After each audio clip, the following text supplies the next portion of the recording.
Medihoney Honeycolloid comes in two versions.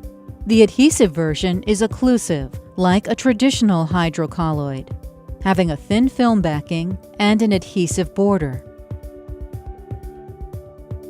The non-adhesive version is not occlusive and requires a secondary dressing to hold it in place. Both versions absorb light to moderate amounts of exudate. These dressings are used for superficial to full-thickness wounds.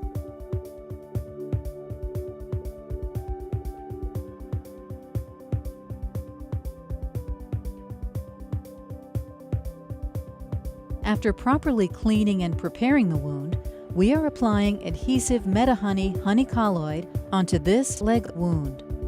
The adhesive version should not be cut. This skin-friendly hydrocolloid formulation may overlap the wound edges and contact healthy skin. Remove both sides of the film backing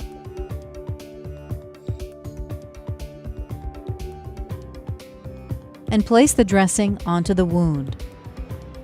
Make sure the adhesive edges are firmly in place.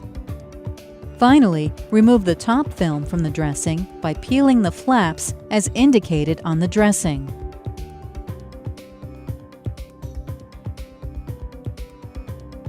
After properly cleaning and preparing the wound site, we are applying non-adhesive Medihoney Honeycolloid to this traumatic wound. This non-adhesive version may be cut to fit into the wound bed. First, open the honeycolloid dressing and remove the plastic film covering from the dressing. Then, cut the dressing into strips that will fit into the wound bed.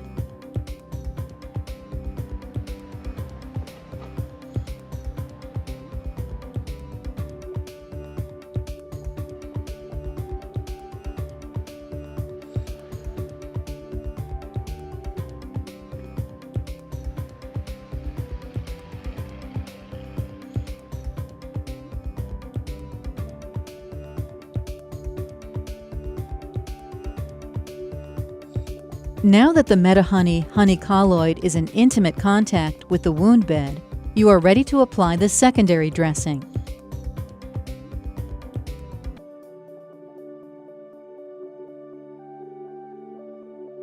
Here, we use BioGuard Island dressing, which has an adhesive border and requires no additional taping.